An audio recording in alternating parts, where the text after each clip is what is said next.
los instauradores del modelo que convencieron a Pinochet empiezan a hablar de las modernizaciones y de cosas que están hoy día tan vigentes como la previsión social. ¿Ya? Fue en paralelo con la privatización de la educación, de la salud con características un poco distintas porque las ISAPRES representan una proporción menor, pero y más de los sectores más acomodados al comienzo sobre todo, pero igual achicaban toda la salud pública. Chile es profético, podemos decir, comienza estos procesos de neoliberalización en los años 75 y recién en el año 79 aparece en Inglaterra Margaret Thatcher o Reagan en Estados Unidos, que adoptan estos valores del neoliberalismo y los globalizan. Entonces estamos en un mundo neoliberalizado y eso indudablemente tiene efectos sobre la subjetividad, no puede tenerlo de otro modo. Chile pasa a ser un laboratorio, pasa a ser uno de los primeros lugares del mundo donde se empiezan a implementar una serie de políticas que está vinculada a esta nueva fase del capitalismo, que es el neoliberalismo. El Estado ya no entrega bienes públicos como salud, educación, etc. Una sociedad en que el Estado un poco se retira de todo lo que es su función redistributiva para concentrarse solamente o básicamente en lo que es su función represiva. Y entonces todo lo que es redistribución, justicia social, eso desaparece del horizonte de las personas. ¿Y qué es el Estado neoliberal? Aquel Estado que asiste a los capitales que necesitan ciertas políticas públicas, ciertos influjos, ciertos recursos para que su proceso de acumulación fluya, ¿no? Aumente, se acelere. Entonces lo que tienen que hacer las personas ante estos nuevos escenarios, por así decirlo, bueno, es competir, tratar de tener éxito y de alguna manera superar a los otros para de alguna manera así acceder a estos bienes que ya no son derechos, sino que son objetos de consumo a los que uno puede llegar solamente en función del esfuerzo personal y del éxito, del éxito económico, etc. En esta sociedad los mecanismos de facilitación del consumo son muy potentes y se orientan a que incluso los sectores de menores ingresos puedan participar de algún modo en esta fiesta del consumo. Y el modo como participan es a través de la deuda, ¿no? La deuda se hace cada vez más fácil y la deuda empieza a marcar la vida de los individuos. Que es una etapa en que sobre todo son muy fuertes los aspectos represivos, la expulsión de profesores, pero también de estudiantes. Varios colegios incluso comenzaron a tener rectores militares, como el St. George u otros colegios públicos, digamos, al mismo modo que las universidades, que tuvieron rectores de la Marina, de la aviación y del ejército. Eso es como un símbolo de esta primera etapa represiva que en realidad se prolongó también bastante en el tiempo, porque los rectores marinos o militares o aviadores siguieron prácticamente hasta el final durante la dictadura en las universidades. Una vez que ya está producida esa limpieza al interior de las universidades, ya están exonerados todos los profesores, bueno, se prohíben los centros de alumnos, en fin, todo este tipo de cosas que muestran esta ola represiva. Pero hacia fines de los 70 se impone dentro del gobierno, pero también de la educación, esta mirada en que empieza a ser muy fuerte el neoliberalismo. Una concepción que está detrás de ese impulso privatizador y de mercado es que las políticas privatizadoras y de mercado van a poder seguir manteniendo de otra manera el control, ¿sí?, de la sociedad, ¿sí? Pero ya no a partir de los aparatos represivos, sino que a partir de una lógica económica, de escasez, de competencia que se impone a nivel de toda la sociedad. Recordemos que los alcaldes eran designados por Pinochet Entonces la mayoría de los alcaldes eran integrantes o del movimiento gremial, que después se transforma, nace la UDI de él, o gente muy afín al régimen y también de lo que llegaría a ser de Renovación Nacional. Eso les daba el control de esa educación que había sido pública en los municipios designados. Esas políticas educacionales, por supuesto, que están afectadas por una cultura en la cual el individualismo posesivo se hace central, de una cultura en que el par dinero y consumo desplazan a las propuestas ideológicas que en el pasado habían sido significativas, en especial en los gobiernos de Frei Montalva y sobre todo de Salvador Allende. En el periodo de la dictadura se comienza este proceso de neoliberalización que luego es continuado por los gobiernos de la Concertación. Entonces, la educación está marcada, evidentemente, por esta cultura mercantilizada, individualista, posesiva. Esto es lo que se abre con los vouchers también, porque pero es impresionante porque son dineros estatales que hacen posible gratuidad de la educación, o sea, becas para los niños, digamos, que no tienen ingresos, pero por otra parte pueden ser utilizados de manera más o menos libre por los directores de escuela y por los que crean empresas escolares, que empiezan a hacer, en la época de la dictadura empiezan a hacer muchas, y después también, ¿no? A como dar lugar a grandes como especies de monopolios que tienen muchísimas, o no monopolios, pero por lo menos verdaderas empresas que tienen muchas escuelas y que lo manejan exclusivamente como en términos de negocio. Una forma de mercantilizar es abrir el campo a los créditos, ¿no? Porque de alguna manera entonces la educación ahí sigue siendo un bien de consumo, solo que no se paga ahora, sino que se paga en unos años después. Y la otra vía es la de las subvenciones del Estado que hacen gratuita la educación para los niños, pero que entregan dinero a personas que estén interesadas en abrir colegios como empresas comerciales. Por descuidar el sector público, ¿no? Sin destruirlo inmediatamente, se le descuida dejándolo caer, no inyectando el dinero suficiente, cambiando las lógicas de financiamiento, pasando los financiamientos a los establecimientos educativos o a la oferta, como se menciona, a los proyectos educativos, trasladándonos a los financiamientos a la demanda.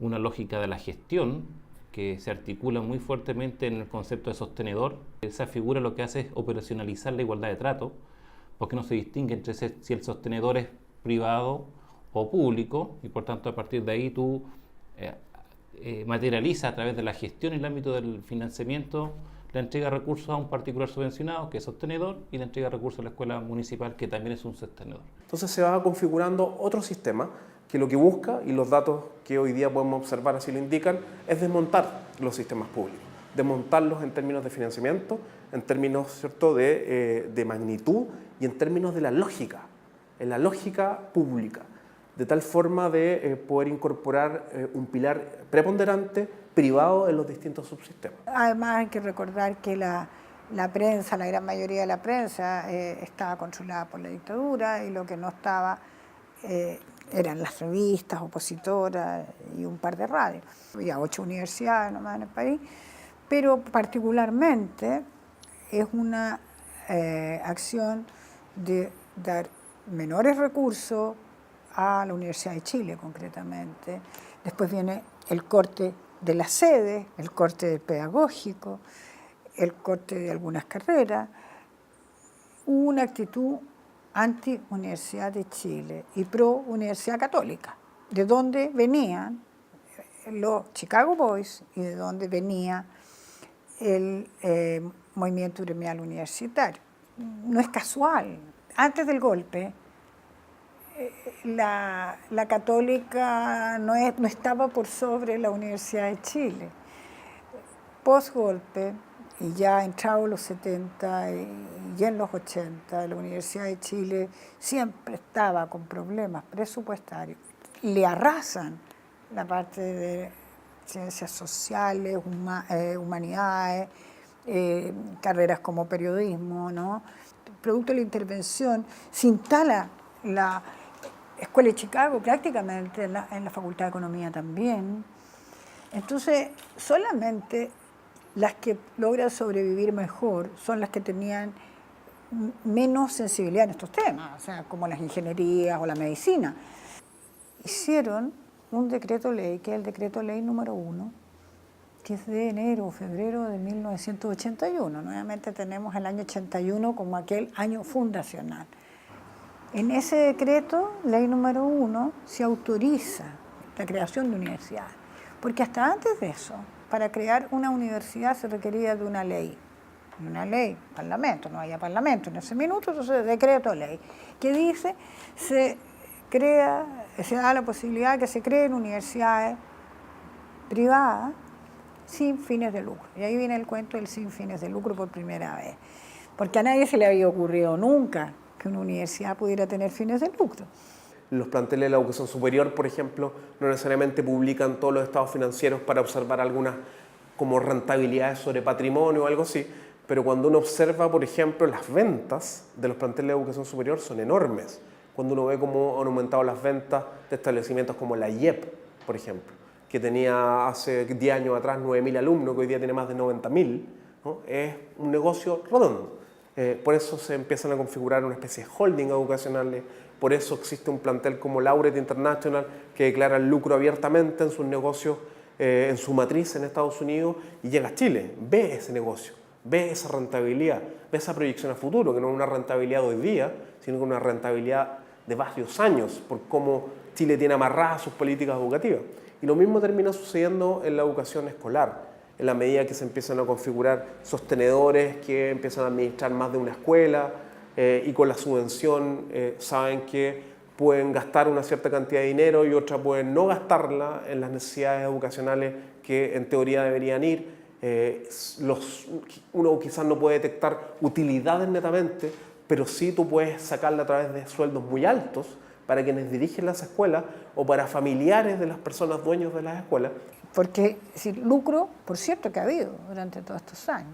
Probablemente no el primer año, tendrían que haber hecho unas inversiones para poder funcionar. Y sobre todo en la medida que fueron creciendo estas más grandotas, o sea, las del grupo Laureate hoy día, las Américas, la André Pello, o la San Sebastián, o la Santo Tomás, por cierto que han hecho negocios. Y la Santo Tomás hoy día no estaría dirigiéndola, siendo su dueño principal, un grupo económico como el de Juan Hurtado Vicuña, si no fuera porque la cuestión es negocio. Probablemente también les interesa influir, no sé cuánto ideológicamente en el caso de ellos, pero sí gente que, algunos de los Hurtados también vinculados también al Opus Dei. Porque todas las personas, en todas las sociedades se necesita las personas educarse y cada vez hay una mayor presión por obtener un título. Por tanto, es un negocio cautivo, es un negocio que va a disminuir, ¿cierto? O que la demanda va a ir disminuyendo en el tiempo. Y lo mismo sucede con la salud, en el caso de las clínicas privadas. La concertación profundiza la mercantilización de la cultura y incluso, en algunos aspectos, profundiza el carácter neoliberal de la economía. No hay que olvidarse que durante el gobierno, por ejemplo, de Foy Ruiz Tagle, se privatizan algunas empresas que habían permanecido como empresas públicas incluso durante la dictadura.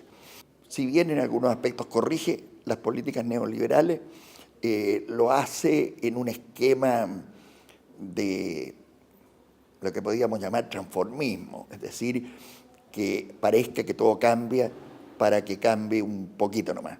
El mall, por ejemplo, se convierte en un elemento decisivo, en un lugar de paseo, en un lugar que para las familias se transforma en una instancia importante, una especie de museo de esta sociedad neoliberal, donde uno va los domingos a mirar los objetos, ¿no?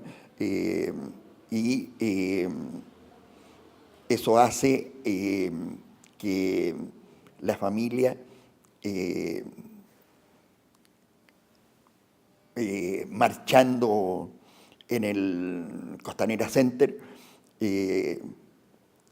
se vaya imbuyendo cada vez más de los valores y las representaciones de una sociedad consumista.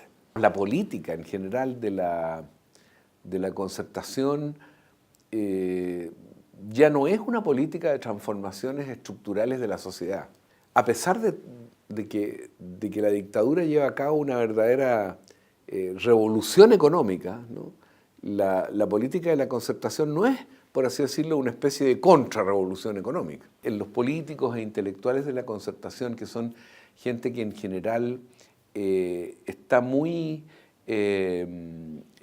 relacionada con redes de intelectuales, universidades, partidos políticos que tienen versiones en Estados Unidos, en Europa, en fin. Todo ese ambiente es muy fuerte en ellos.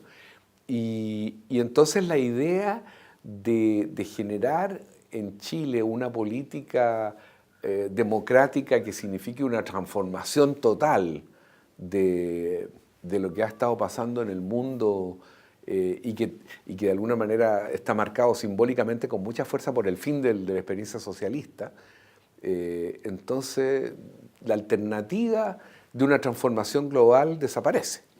Él no gana el plebiscito, viene otro efecto, que es el efecto compulsivo de creación de universidades. Entonces, entre el triunfo del plebiscito de octubre del 88 y marzo de 1990, ya cuando Patricio Aylwin ganó la elección presidencial, se produce la gran explosión de creación de universidades. Por parte, la mayoría de gente más bien afín a la dictadura. Creo que les vino el apuro porque se dan cuenta que el régimen, más allá de cómo iría a ser la transición o no, qué sé yo, pero que la dictadura como tal iba a tener término. Por lo tanto, se preparan para el otro escenario. La administración Aylwin, el gobierno propiamente de la transición, se llama justamente de mejoramiento de la calidad y equidad de la educación.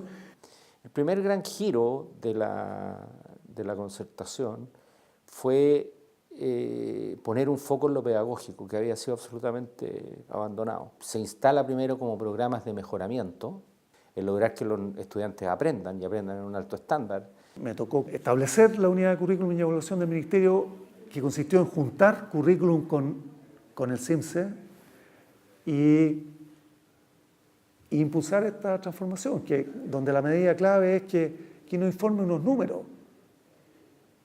sino que informe sobre unos niveles de aprendizaje descritos. Estándares se llaman afuera, pero aquí la palabra molestaba políticamente, y el CIMSE lo llamó niveles de desempeño, y pasa a informar sus resultados a la docencia del país de otra forma. Lo que había tenido lugar entre tanto son los gobiernos como los de Reagan, como los de Thatcher, en los países como centrales del mundo occidental, capitalista, y esos gobiernos, que habían sido gobiernos neoliberales o próximos al neoliberalismo, habían sido, por ejemplo, sucedidos por gobiernos como los de Clinton o Tony Blair en Inglaterra, que tampoco rompen con el neoliberalismo de Thatcher y Reagan. Todo el mundo educativo se mueve en esta dirección, es universal, ¿te fijas? Socialdemócratas y liberales y neoliberales recurren a estas evaluaciones nacionales que son fundamentales para la política y son fundamentales para el profesorado y los directivos de cada establecimiento. Ahí efectivamente hay modificaciones, pero vemos una lógica de continuidad y creo que el criterio fundamental obedece a que esos pilares no se modifican, sino que más bien los ajustes que se realizan operan sobre ese marco estructural. Y un segundo gran momento que tiene que ver, que se articula en función de la discusión en torno al concepto de calidad. En ese mismo instante se están desarrollando como ciertas conceptualizaciones que que tienen su origen en la CEPAL, Franz Silber, y que hablan de cómo la educación está absolutamente imbricada y muy relacionada con las posibilidades de desarrollo del país. Una mirada distinta sobre la educación, porque la educación ahora aparece teniendo un papel muy central en la economía. Y ahí vienen los conceptos de crecimiento con equidad y con la reconexión de Chile con la conversación mundial sobre el tema. Comienza a desarrollar proyectos de cierta envergadura con aporte externo, básicamente el Banco Mundial. El Banco Mundial se está reinsertando en el tema de educación en esa época y lo que está ocurriendo allí es que hay un aprendizaje mutuo. Aquí se han hecho muchas caricaturas, como todo esto está digitado desde algunos centros de no sé dónde estarían, pero hay un proceso de aprendizaje mutuo. Eso comienza a conectar a Chile con las ligas que están desarrollando como los temas, comillas, de punta en la educación. Ahí aparece el tema de escuela efectiva, aparece el tema de el movimiento por la mejora escolar. Son dos vertientes de una misma lógica, cómo mejorar los procesos en las escuelas. Se están creando las condiciones para lo que van a ser los futuros sistemas de medición de la calidad a nivel internacional, en la OSD y otras agencias. Una presencia del Estado que no abandona completamente la idea de que la base son relaciones económicas que tienen lugar entre personas privadas. No abandona las tesis centrales del individualismo económico, por así decirlo, pero que sí ve, no hay ningún automatismo del mercado que lleve al desarrollo, sino que para que el mercado tiene que ser orientado, el mercado tiene que ser regulado, y regulado por este nuevo Estado, que a veces se habla de él, por ejemplo en el caso de educación, como un Estado evaluador, que no disuelve estos mecanismos de apoyo estatales a lo privado, incluso como los vouchers, pero que sí cree que esa entrega de recursos tiene que ser entonces totalmente regulado. Y toda la empresa educacional tiene que ser algo regulado desde el Estado. Sino que lo que tiene que hacerse es ampliar esta racionalidad económica, esta racionalidad más eficiente también al campo educacional. Y agrégale a eso, las nuevas condiciones para el magisterio, que básicamente son establecer ciertas reglas laborales que permitan mayor estabilidad en el empleo. Ellos se regían por el Código del Trabajo de la época de la dictadura y por todas las condiciones que operaban allí. Los sueldos habían sido pauperizados, había caído el gasto en educación, todo eso estaba pasando al momento de asumir la concertación. Es decir, se genera un marco normativo mínimo para el ejercicio de la profesión, un valor mínimo, y que si uno lo reconstruye en términos históricos, claro, era un elemento que era importante. Pero si uno lo proyecta hacia el futuro, ese estatuto docente lo que hace es mantener la fragmentación del profesorado a niveles inauditos. O sea, hoy el 45-46% del profesorado nacional trabaja en escuelas particulares subvencionadas y no están reguladas por el estatuto docente. Sus relaciones docentes están reguladas por el mundo privado, empresarial, Código del Trabajo. Y el 44%, es decir, menos que el particular subvencionado, está regulado por el estatuto docente. Entonces creemos que hay una contradicción en esta idea de las políticas públicas de valorizar el mundo docente, de mejorar el sistema educativo en su totalidad como sistema, cuando en la práctica tú tienes relaciones laborales, condiciones de trabajo totalmente desreguladas para lo que hoy constituye la mayoría del profesorado, el 46%, y otras un poco más reguladas en el estatuto docente. Vale decir que es el típico proceso de privatización donde agentes privados que antes no estaban presentes en el sector educacional comienzan a hacerse parte de él, ¿no? Comienzan a aumentar las escuelas privadas, empiezan a aumentar los actores privados en el sistema principalmente. Pero también se empieza a dar una lógica de la endoprivatización. Las lógicas privadas se comienzan a incorporar en el espacio público.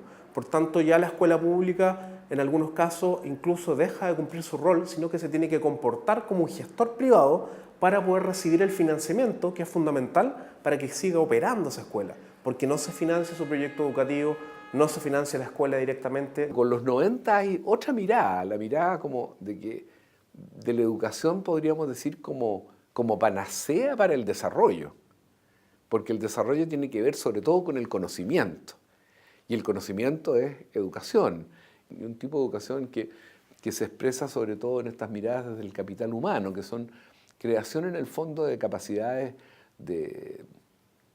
sobre todo de creación científica, pero más que eso, tecnológica en las personas, ¿no? Una orientación hacia la productividad. La búsqueda de los objetos se convierte en el principal eje de constitución del yo.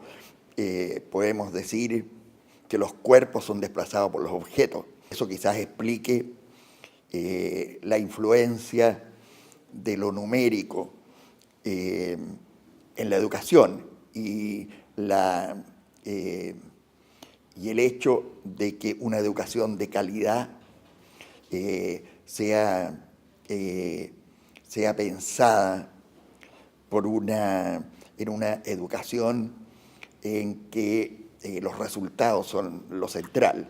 Un programa de apoyo al 10% más precario, más pobre del sistema, en términos de resultados. Las escuelas son identificadas porque tienen el más pobre CIMSE, pero va asociado a que el más pobre CIMSE está con la niñez más desvalida también. Es el peso que ellos le ven a la escuela, que le ven a la educación, y a la efectividad de estas escuelas en términos de resultados, resultados que puedan efectivamente significar aumento del capital humano de los países. El P900 y equidad en educación significa equidad respecto a los resultados, significa equidad respecto a unas competencias sin las cuales vas a subparticipar en el trabajo, en política, en cultura, en lo que venga, porque no tienes el lenguaje para hacerlo. Es poco lo que puede hacer una escuela equitativa en un sistema económico y en un sistema social que va cada vez más hacia un predominio global del 1% de la población. El sistema económico va hacia mantener o aumentar la desigualdad. Y si no se cambia eso de alguna manera, entonces yo no veo cómo a través de la escuela se van a poder lograr resultados fuera de algunos, claro, más o menos modestos, pero que se lograrán, pero resultados generales de igualdad o de equidad no veo que puedan surgir de la escuela. Yo encuentro lo más desencaminado que se pueda imaginar, el separar CIMSE de otros propósitos en educación. Lo que evalúa el CIMSE es extremadamente importante. Y tú no encuentras ninguna escuela ni proyecto educativo en Chile que le vaya bien en el CIMSE y que las otras dimensiones de calidad estén mal. La educación obviamente no se puede encasillar en unos sistemas de medición. ¿Cómo se expresan en la disputa política eso? Hay sectores que han sostenido, y eso es cosa que tú lo leas en los diarios, han sostenido históricamente que lo único que importa son los resultados. Y por resultados se entienden los sistemas de medición que tenemos. A raíz de la competencia, que es la benzina del sistema, no solo a nivel educacional, sino a todo nivel, lo que va a pasar es que va a chorrear excelencia, va a chorrear calidad. Y finalmente uno ve justamente las pruebas estandarizadas y no ve nada de eso, ¿no? Incluso en los sistemas privados, ni siquiera ahí ve que se han mejorado de manera importante, estadísticamente significativa, estos resultados, que son dudosos, pues son pruebas estandarizadas, pero hay una métrica al menos. El modelo original, en esta lógica de ordenar la escuela, era que combinabas resultados y procesos. Eso no se dio. Escapar de la lógica de rendimiento es muy difícil, porque rendir bien es lo que permite que la persona después ingrese a una buena universidad o ingrese a una universidad. Entonces, los colegios escapan con dificultad de la lógica numérica, porque ellos son evaluados por el modo como cumplen esa lógica del rendimiento, cómo se clasifican los colegios en los medios de comunicación, a partir de esos rendimientos en la CIMSE. El CIMSE fue creado como un instrumento de información a la demanda, para que la presión de la demanda, moviendo los padres a sus hijos, informados por los resultados del CIMSE, hiciera funcionar la presión pro calidad de la educación que imaginó la visión doctrinaria liberal que se implementa. El ministerio le llega al CIMSE en el 93 y la política pública tematiza e imagina el uso de este instrumento de otra manera, y que tiene que ver con calidad, vía capacidades docentes, no vía la demanda moviendo a sus niños. Quiere cerrar una brecha de comprensión entre este instrumento y sus resultados y la base profesional del sistema, que no le gusta, que lo siente como opresión, que lo interpreta con la ilegitimidad de su marca de origen y que, sin embargo, no te puedes sustraer a que es un instrumento insoslayable en docencia profesional contemporánea. Tienes que tener resultados y visión sobre lo que pasa con tu enseñanza. El CIMSE ha estado muy presente como una forma de medir resultados educativos, sin duda, ¿no? Eso no hay ninguna discusión. Y también mucho esta cosa de la comparación entre los distintos tipos de establecimientos, ya no ranking, sino que esta discusión que ha estado muy presente, si los establecimientos públicos lo hacen mejor o lo hacen peor que los establecimientos particulares subvencionados en base también al resultado CIMSE. Cuando tú haces la comparación correcta, eso no es así.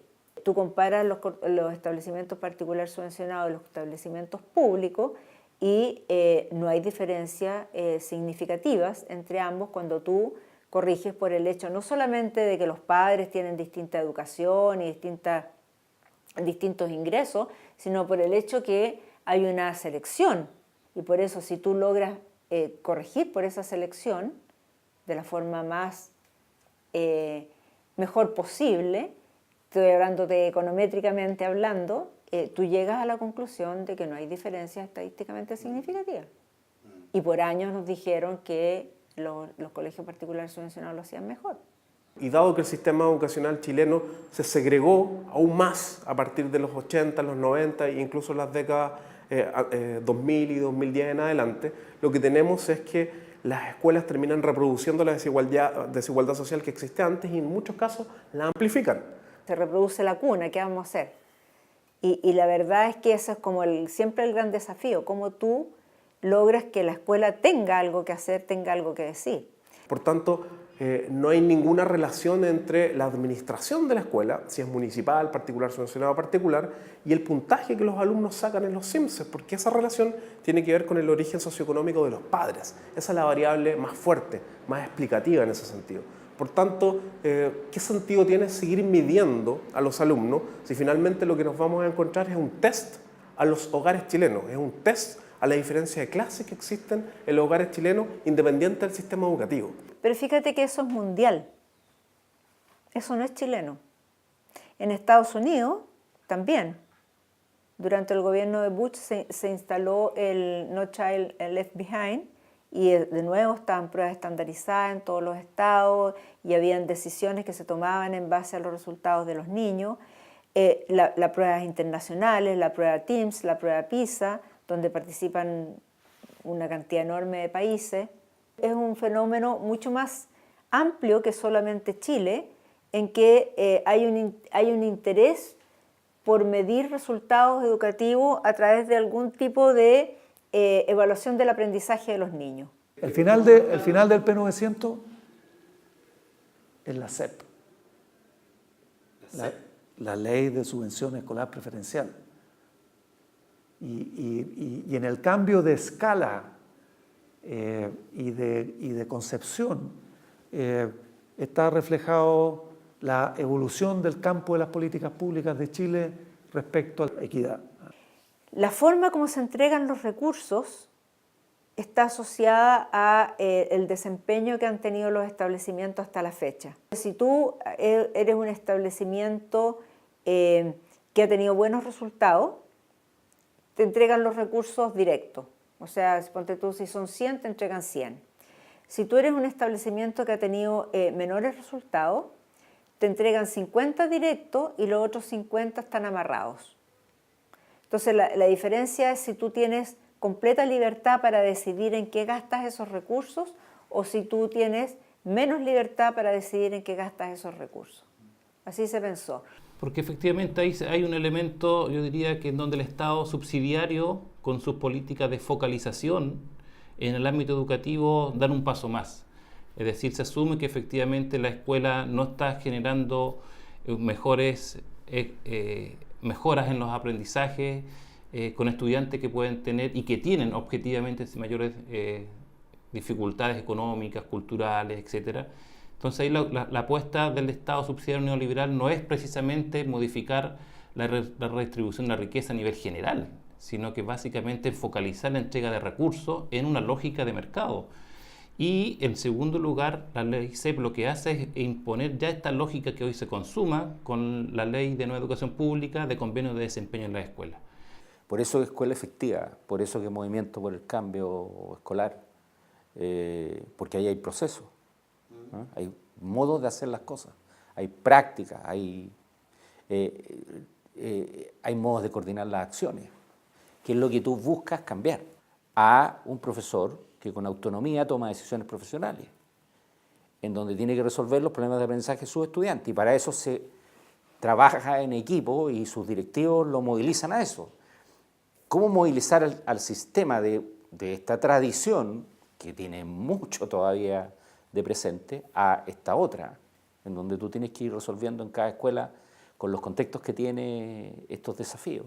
En donde el director de la DEP, el director de los servicios locales de educación y las mismas escuelas funcionan en esta lógica de convenio de desempeño y rendición de cuentas por parte de la escuela, y eso genera un proceso de presión, digamos, desde los niveles superiores hasta la escuela, digamos, porque el director, en la lógica de mantenerse sus cargos, mantener el rendimiento de la escuela, lo que hace es generar la presión a los docentes y de los docentes a los mismos estudiantes. El concepto de calidad es mucho más amplio que una evaluación estandarizada, que una evaluación estandarizada entrega información relevante, pero que no es lo más importante finalmente en la toma de decisiones, y que además un número es un número, obviamente que ojalá uno lo mire en la serie en términos de poder mirar finalmente tendencia. Pero la agencia de calidad se crean unos estándares para la acción pedagógica que tienen que ver con esta lógica de los modelos de escuela que tienen buenas prácticas.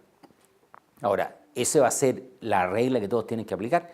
Son criterios que orientan a la acción, porque ¿cuál es el gran problema que tienes tú cuando estás actuando? Es que no tienes, la realidad es un caos.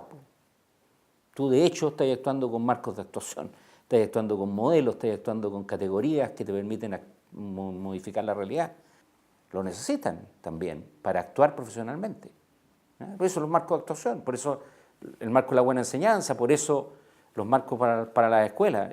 Es constreñir eso. Son criterios y referencias para la acción profesional que van a resolver cada uno de las escuelas en su propia realidad. Es decir, cómo esa entrega de recursos del Estado no es solamente una entrega de recursos del Estado, sino que instala la lógica de la responsabilización al interior de la comunidad escolar, bajo un principio que nosotros creemos que es falso, de autonomía de la escuela, es decir, la escuela y los profesores pueden construir libremente los planes de mejora, pero un plan de mejora que viene con un diseño de gestión muy definido, es decir, la mejora se logra necesariamente en liderazgo, la mejora se logra necesariamente en gestión del currículum, la mejora se establece en la lógica de la convivencia escolar, por ejemplo. Entonces ahí esa lógica de rendición y que consecuencias que se comienzan a perfilar con la ley CEP de manera muy tibia ya va a tomar una escala mucho mayor con las sucesivas leyes, pero muy particularmente con la ley de nueva educación pública, en donde ya no solamente es la ley CEP, digamos, articulada en esa lógica de rendición de cuentas, sino que todo el modelo opera bajo esa lógica. En el caso chileno, el hecho de que pasáramos de un financiamiento a los establecimientos a un financiamiento a la demanda a través de la subvención hace que tú tengas precios, que tengas precios en la educación. Lo mismo pasa en la educación superior, ¿no? Si hubiese gratuidad, no habría precios. Como no hay gratuidad, hay aranceles y esos son los precios. Y el sistema se tiene que mover a través de esos precios. ¿Cómo yo voy, de alguna manera, descremando el mercado? Lo voy descremando a través de alguna métrica que me permita asociar estos precios con la calidad que entregan estos establecimientos. Si no hay una discusión adecuada en torno a la calidad, inmediatamente pasa a ser, ¿cierto?, sustituida ese concepto que es muy complejo, que es integral y que merece un debate mínimo de parte de la sociedad, por estas pruebas estandarizadas. Entonces, como no tienes claro o no existe una métrica de lo que es calidad y hay precios, ¿qué mejor que tener pruebas estandarizadas como el CIMSE en distintos cursos de la educación escolar y una prueba de admisión como hoy día es la PSU, que lo que permite hacer finalmente es generar este signaling o señales de mercado que permiten ir filtrando. Esta escuela es mejor que otra porque los alumnos que allí asisten tienen un CIMSE mayor que la otra escuela, ¿cierto? Y hay una serie de elementos principalmente socioeconómicos. Y lo que es más grave es que las escuelas comienzan a ajustar todas sus prácticas educativas para, ¿cierto?, moverse en relación a estas pruebas estandarizadas, lo que termina afectando profundamente la gestión en el aula, la comunidad educativa. La desigualdad es un mal endémico de Chile, o sea, es desde la colonia. Probablemente es el problema estructural más duro de resolver, ¿sí? ¿Y qué puedes movilizar para avanzar en disminuir la desigualdad? Lo primero que se hace, educación es uno de los factores, porque también se tiende a caricaturizar que a través de la educación nosotros vamos a resolver los problemas de desigualdad. Que las políticas se van a preocupar de, primero, de hacerse cargo de mejorar la calidad de la educación, y es decir, que los estudiantes aprendan, de los sectores más vulnerables y básicamente de las escuelas que atienden a esos niños y jóvenes, de tratar de generar cierto equiparamiento de cancha en lo que se refiere a las oportunidades educativas. Ahora, ¿eso va a resolver los problemas de desigualdad? Es muy pretencioso creerlo, digamos, ni siquiera en el largo plazo. Pero tenéis que pensar en la estructura del empleo, tenéis que pensar en las funciones que se cumplen en la economía, tenéis que pensar en cómo se distribuye la carga impositiva, en otros, las reglas laborales, o sea, hay otros aspectos que son indudablemente muy centrales. ¿Tú puedes explicar el 70% de la variación del ingreso de los padres, de la varianza del ingreso de los padres, solo sabiendo, sabes lo que es el RBD del colegio, ¿cierto? Como el RUT del colegio. O sea, te lo pongo en castellano. Saber a qué colegio va un niño, con el 70% de probabilidad tú vas a adivinar qué ingreso tienen sus padres. Eso es lo que pasa hoy día en Chile. Desde que nace el CIMSE en el 88 hasta hoy día, el 2016, tenemos una brecha muy importante entre el grupo socioeconómico bajo y el grupo socioeconómico alto. En términos de mirando la composición socioeconómica del país, lo cual demuestra la importancia de política educativa y también de política mayor como sociedad en esa línea. Y ahí hay importante data en términos de que hay escuelas en contextos parecidos que marcan la diferencia. Y en esa línea yo creo que, por un lado, nos dice dos elementos. La importancia de que el tema educacional es mucho más allá de la escuela y de las políticas estructurales en términos de sentar las bases de un país con mayor equidad. Y por otro lado, de que en iguales condiciones hay colegios que sí están marcando la diferencia. Por tanto, el rol del profesor o la profesora, el rol del equipo de profesores y profesoras, el rol de una comunidad escolar en su contexto no da lo mismo. Por tanto, entendiendo que hay balanza para los dos lados y sigue siendo mayor en el peso o la mochila finalmente de la inequidad que tenemos en el país, sí también tenemos data en términos de que la escuela puede marcar la diferencia y puede contrapresar fuertemente o incluso ir mucho más allá en términos de las condiciones de oportunidades finalmente que entrega a sus estudiantes. El tema de la desigualdad no es un tema del CIMSE, no es un tema del instrumento, no es un tema del mensajero. No. Si tú sacas al mensajero sería peor. Esa es mi visión. Si tú sacas al mensajero o sacas a importantes secciones de la niñez de nuestro país del mensaje que da el CIMSE, sería peor. O sea, no solo no estarías tocando la desigualdad, ni siquiera la estarías viendo. Y las bases para actuar políticamente sobre la desigualdad serían muy inferiores a las actuales.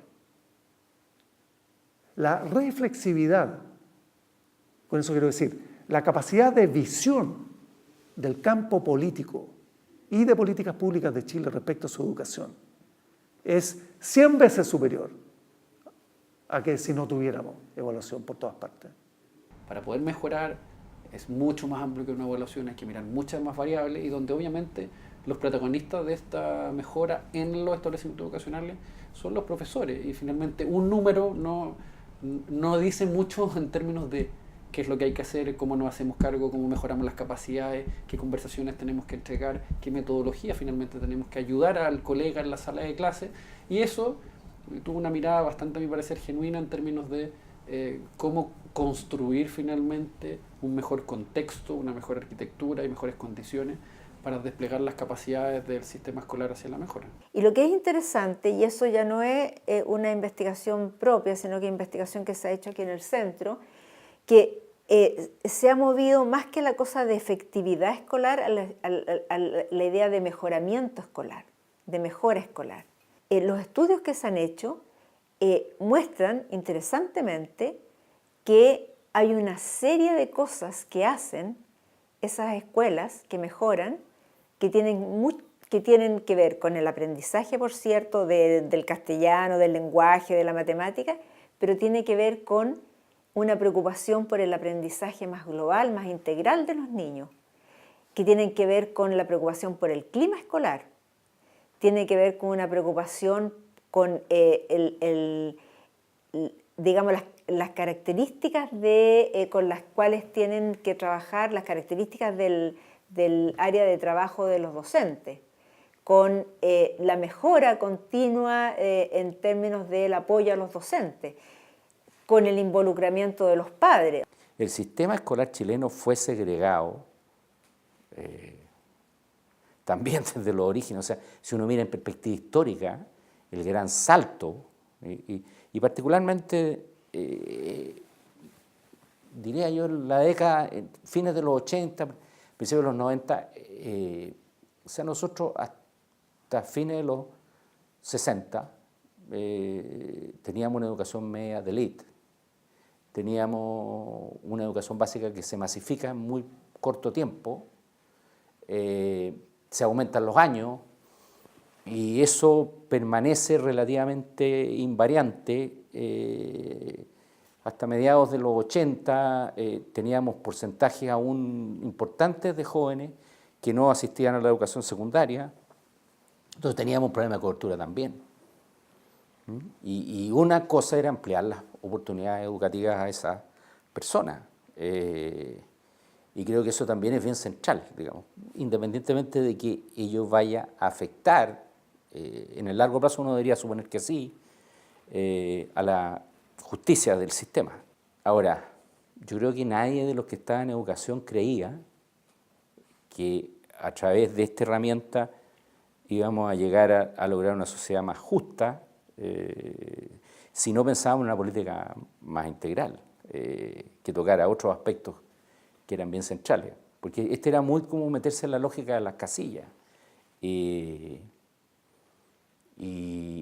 suponer, digamos, es como la menos costosa para discutir problemas que son de profundo contenido ideológico y de diferencia bueno, es como una lectura muy de una élite que quiere mantenerse el pensar que con la educación las cosas se van a cambiar. De hecho, la educación tiene siempre una doble faz. La educación es un instrumento que abre oportunidades, pero también es un instrumento de diferenciación, de posicionamiento y de estatus. Si todos llegan a la educación superior, el tema va a ser quién llega más y avanza más, y eso va a seguir así. Publicidad engañosa, la más de las veces, que te tienta a esos chiquillos, a esas niñas, a entrar prometiéndole el oro y el moro, prometiéndoles títulos profesionales, prometiéndoles siempre muy bonito todo el efecto de lo que van a lograr entrando a la universidad tal o a la universidad cual. ¿Y qué pasa con el alumno de las Américas que desertó en el primer año? Fueron lucas, plata, que entró por matrícula, por aranceles, durante todo ese primer año. Y después se fue. Universidad, y quedó. En algunos casos, después con el CAE, queda como aval la universidad en el primer tiempo, tratan de mantenerlo, para después pasárselo al Estado. Entonces tú tienes un Estado que además, si analizas cifras, dale una mirada a lo de la Contraloría General de la República, que el Estado, a través del CAE, como es crédito con aval del Estado, está poniendo mucha plata en las universidades privadas en proporción mucho mayor a las universidades del Estado y a las tradicionales en general. El Estado, por así decirlo, no solo abre un campo de trabajo para la empresa privada y para los privados, sino que también cómo crea o cómo contribuye a crear a los clientes del sistema a través de los créditos.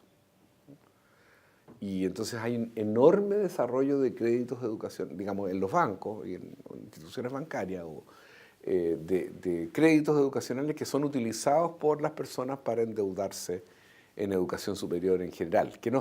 Y eso no existía, sino que estos créditos, o sea, no es que se diga ya vamos a financiar esto por créditos, no, sino que además se desarrolla y por los bancos y en el fondo también incentivado, yo pienso, por políticas estatales, este enorme desarrollo de una bandeja, por así decirlo, de crédito, entonces que crean a los clientes de las empresas privadas educacionales. Hoy día tenemos más de 1.200.000 alumnos en la educación superior, ¿no?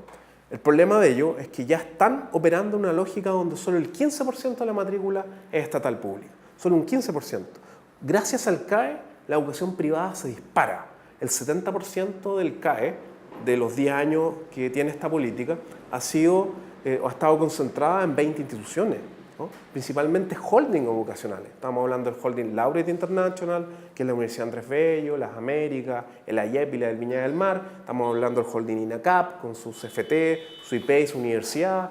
El holding de la Universidad Católica, que tiene la Pontificia y tiene asociada a través de la fundación el Duoc UC, IP y CFT, el holding Santo Tomás y 6 o 7 universidades que hoy día están siendo investigadas por lucro, ¿no? Esas 20 instituciones han captado el 70% del crédito con aval del Estado y han visto crecer su matrícula en muchos casos un 200% en estos últimos 10 años. Nosotros nunca vimos en ese momento lo que esto estaba significando, no solo en términos del enriquecimiento de grupos económicos, sino que en términos de cómo se iba a instalar hacia la educación privada una lógica de acceso que era absolutamente mercantil. Entonces un círculo vicioso que perjudica mucho a los sectores socioeconómicos más populares, porque están obligados a endeudarse para entrar a una universidad que no les va a servir para poder tener la posición por la cual ellos están dando esa lucha y están generando ese endeudamiento también. El 2008-2009 empezamos a cuestionarnos eso. Empezamos a ver que efectivamente se estaban proletarizando, por así decirlo, en las universidades privadas, que estos eran actores que tenían que ser importantes, que estos estudiantes estaban comprando el discurso y estaban postulando en grandes cantidades al crédito con aval del Estado y que se estaba entonces consagrando un mecanismo muy neoliberal en términos educacionales que había que tratar de buscar la manera de revertir. Y tienen que pagar una parte de su salario. Por tanto, su futuro se empieza a comprometer en relación a esta mochila que es la deuda. Y al mismo tiempo, junto con este fenómeno del disciplinamiento, que ojo, llega a capas medias también importantes, son un segmento grande de la población, también tenemos dos negocios que se abren. El negocio del crédito con aval del Estado para las universidades privadas, porque gracias a ello su matrícula se dispara y se hacen muy grandes para caer en los próximos años, y un negocio para la banca, ¿no? Una banca que finalmente se supone que era un tercero que entregaba recursos que el Estado no tenía, pero que en la práctica lo que ha sucedido con 10 años del CAE tenemos que, de todos los créditos que ha entregado la banca, que son más de 3 billones de pesos, millones de millones, finalmente casi la mitad ya la ha recomprado el fisco. O sea, mientras tú más abres la educación en términos de pregrado, más se hace necesario no solo avanzar en el pregrado, sino que tener un posgrado para poder posicionarte en la sociedad. Entonces se genera estas universidades que solo hacen pregrado, que generan profesionales para el mercado, pero que después tienen que pasar por un proceso de especialización para poder llegar al espacio que antes solo con ser profesionales tenían. Y eso es una segmentación vertical. Y una segmentación horizontal porque se generan universidades de distinta calidad.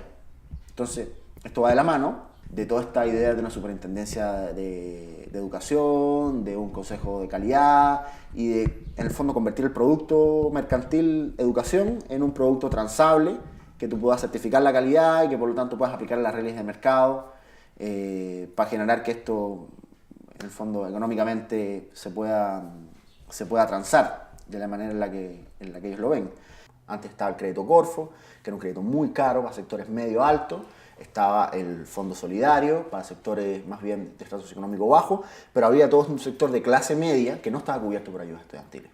Y el crédito conal del Estado viene a cubrir ese sector, que hábilmente los que estuvieron detrás lo vieron como una opción de mercado, porque finalmente había un mercado ahí para créditos y los estudiantes, con esta promesa de que estudiar en la educación superior era garantía de movilidad social, se la compraron. Y el crédito conal del Estado significó entonces que se agotó la lucha por las ayudas estudiantiles porque se generó una especie de equilibrio en lo que hasta ese momento estaba catalizando el movimiento estudiantil y por otra parte permite, en particular en las privadas, un acceso importante de sectores medios bajos que hasta ese momento no tenían opciones educacionales. Y ahí es donde empieza a emerger la educación privada universitaria como sujeto también de movilización, de demandas, de organización que hasta ese momento no habíamos visto. A ver, porque incluso la educación va a generar jerarquía, va a generar estatus y diferencia por las características de las personas que concurren ahí. Eso no es pegue la educación, es un poquito más grande. Po. Tú tenés que pensar, a ver, perdona, ¿cómo se expresa esto en las oportunidades laborales? ¿Cuáles son el mercado laboral? ¿Cómo funciona? ¿Qué tan equitativos son los poderes de los distintos actores? ¿Cómo se negocian las cosas? ¿Qué oportunidades hay? Tiene que ver también, oye, ¿cuánto ponemos cada uno de nosotros para contribuir al bien común? Y tiene que ver con cómo nos distribuimos territorial y espacialmente. Si tú miras la distribución por deciles de Chile y ves qué pasa con la ascensión y descenso social de los grupos. Bueno, hasta el 7º decil es súper lábil. Alguien de una familia se enferma o que es una enfermedad catastrófica y puede pasar rápidamente para abajo. Y los que están arriba no se caen nunca, aunque sean unos ineptos. Bueno, pero eso es así desde las calendas griegas. Y el punto es, y los grados de movilidad que tenemos nosotros comparado con cualquier otro país, así donde mínimamente se ve como tierra de oportunidades, son malos. Y hay gente que no puede caer y gente que se puede caer muy fácil. Cuando uno revisa el modelo chileno estructuralmente y hoy día encuentra que la mitad de los trabajadores ganan menos de 300.000 pesos, que tienes 11 millones de personas endeudadas actualmente, de las cuales 4.100.000 están morosas, vale decir, ni siquiera pueden pagar las deudas que han contraído con un promedio de 5,5 documentos impagos, tú te das cuenta que el modelo es frágil, ¿no? Es un modelo de cristal, así como los empleos que se crean se evaporan rápidamente, todo lo que se ha creado es de cristal. El currículum es una prescripción nacional que procura establecer una experiencia común en una sociedad muy desigual y estratificada. Tal vez es la única experiencia común entre la dehesa y la pintana. La escolaridad comunicando una definición nacional sobre unas competencias intelectuales, unos valores morales, una forma de relacionarse con los otros, etc. Común, de Arica a la Antártida, y cruzando las clases. Ese es su valor democrático fundamental de una definición curricular centralizada, nacional. Los que tienen las mejores notas en el colegio, en la universidad, son los que en mejores condiciones pueden enfrentar los desafíos que les plantea el mercado laboral. El rendimiento pasa a ser esencial para la sociedad. La lógica de la competencia por rendimiento lleva a valores deformados en muchos casos. No, yo creo que importan mucho los resultados y efectivamente el Estado funciona y crecientemente evaluando resultados y se habla la literatura y válidamente a mi juicio de Estado evaluativo, por supuesto. O sea, a mí me cuesta mucho pensar en una políticas públicas responsables y gestión pública responsable que no le importen los resultados, cualquiera sea el signo político. Pero aquí lo relevante, ¿qué hay detrás finalmente de ese número? Y esa evaluación, si uno no la ve contextualizada, si no es capaz de tener otro tipo de instrumento con otro propósito, finalmente no puede detonarlo. Te lo quiero plantear también en el tema de la evaluación docente. La evaluación docente, al menos hay evidencia y también internacional, que cumple un rol. Pero un rol cuando está indexada a otros mecanismos. Como yo, profesor, me evalúo, pero después de evaluarme tengo posibilidades de un desarrollo profesional, o sea, me moviliza a mejorar. Si solo me evalúa y no tengo nada, finalmente solo es algo que me presiona, me estigmatiza, me genera una sobrecarga laboral. ¿Qué pasa? Que recién ahora, a propósito de la ley de inclusión, estamos haciendo cambios que son distintos y vamos a ver cómo funcionan, porque eso está todo por verse, ¿no es cierto? Estamos recién en los inicios de estos cambios, en el sentido de ¿qué? De que, ¿qué te dice la ley de inclusión? Primero, que los colegios no pueden, si reciben financiamiento público, no pueden cobrarle a los padres, no pueden seleccionar a los niños, porque la Ley General de Educación dice eso hasta sexto básico y hay evidencia recogida por estudio que los colegios seguían seleccionando. Los particulares subvencionados seguían seleccionando, a pesar de que la Ley General de Educación decía que no hasta sexto básico. Entonces, efectivamente, si nosotros somos capaces con la ley de inclusión de que efectivamente no tengamos financiamiento compartido, no tengamos selección, no haya lucro, y además, con todo lo que significa la nueva política nacional docente, yo diría que estamos recién haciendo cambios que estaban pendientes hace muchos años. Un proyecto de ley que todavía está en el Congreso, que es el de la nueva educación pública, que también habría que ver cómo termina siendo eso, pero hay muchas cosas que se están haciendo que yo diría que van a configurar un sistema un poco distinto al que tenemos hoy día. No, ahí hay un punto, pero sí hay diferencia en el extremo, donde hay algunos que siguen creyendo de que el cierre de escuelas se tiene que mantener, versus que creen que debería ser una medida que haga responsable a los equipos directivos y no a las comunidades escolares. Por eso yo creo que sí hay confluencia en cierto tipo de acuerdo en el objetivo finalmente del proceso educativo, pero en el uso de los instrumentos sigue habiendo diferencias muy radicales en que para qué se tienen que utilizar cierto tipo de instrumentos o para otros. Si funcionamos en esta lógica de la escuela, que le desarrolló los talentos a todo el mundo, ya, pues van a haber unos que van a tener más talento que otros, van a quedar posicionados en un estatus distinto. Bueno, entonces para la escuela también, ¿qué hace con los perdedores? ¿Cómo los perdedores tienen una vida digna? La obligación, el desafío ético, pedagógico, político que tenemos que hacer es construir una propuesta pedagógica, evidentemente, que parte desde el reconocimiento de lo que ha ocurrido con estas reformas educativas, no es restar neoliberalismo, sino que un nuevo neoliberalismo en educación y que por tanto desde ahí se debe construir un nuevo proyecto pedagógico, educacional, repensar qué es lo público hoy en este contexto nacional y el eje por tanto ya no puede ser la resistencia a estas políticas, sino que el eje fundamental del profesorado debe ser hoy más que nunca la construcción de un proyecto pedagógico.